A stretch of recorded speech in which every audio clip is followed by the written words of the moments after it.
guys, welcome to week 8 of English 9, and we're really on the home stretch now. So I hope that you guys take these last 3 weeks that we have to finish out the quarter and you just, put your nose down and get your work done and get everything done that you can.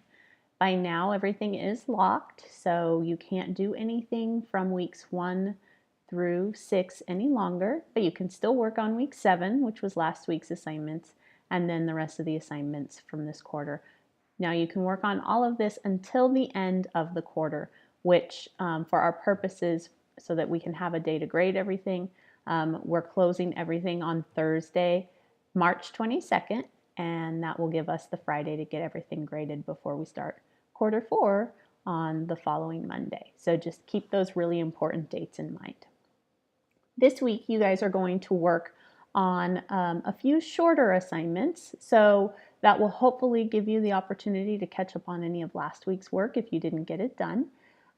So you first are going to start with the parenting discussion, and you're going to do that. So based on the parenting styles that you read about last week in the article, the tiger parenting, the elephant parenting, and then you're also going to take into consideration your own upbringing and what kind of parenting styles you've been exposed to. And that's not just parents, it's grandparents, aunts, uncles, anyone who's had a role in your life as far as being kind of the person who kind of watches over you.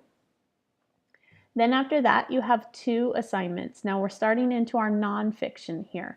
So you guys are going to have some magazine articles to read for the first assignment. Privacy issues is talking about our technological privacy. It's talking about how we use so much technology in our lives that most of what we do isn't private any longer. People can find information out about us because technology is so expansive. I use my credit card somewhere and it's that information sent to a lot of different companies. And so that's the idea of privacy issues, that our information is out there and easy to access. So you're going to read 2 articles about privacy issues in regards to technology. And I want you guys to pay really close attention to the bias in these articles. Do you feel like there's a bias? And a bias is when someone kind of has a preconceived opinion about something, and that opinion is very evident in their writing based on the word choice they use, based on the facts that they use. And you can see the author's bias by looking at those tools that they use when they write their article. And then you're going to be reading Martin Luther King's speech, I Have a Dream. And that's also a very important persuasive piece. We're starting in with our nonfiction. We're starting in with our persuasive pieces because you guys are going to be writing a persuasive essay for your final essay of the quarter.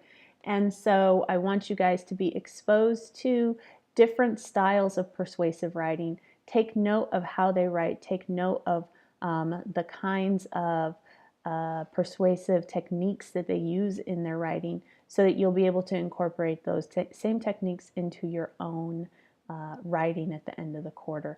This week on Thursday in class, we'll be talking about some of those techniques. We'll look at a few different articles and pull out what the authors are incorporating into those so that you can kind of see an idea about how it's embedded into the articles.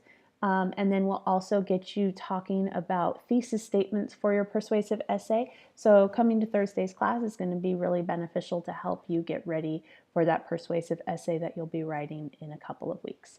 I hope you guys have a great week, and I look forward to seeing you this week in room 201. Thanks. This week for your extra credit, I want you guys to think about your childhood, and I want you to think about some of your favorite childhood memories.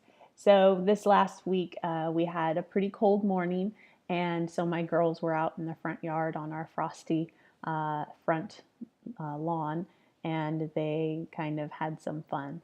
And earlier today, I helped my 8-year-old learn to ride a two-wheeler for the first time. And so these are just memories that we as parents treasure and that I know I can remember my mom teaching me to ride my bike for the first time without training wheels when I was in kindergarten.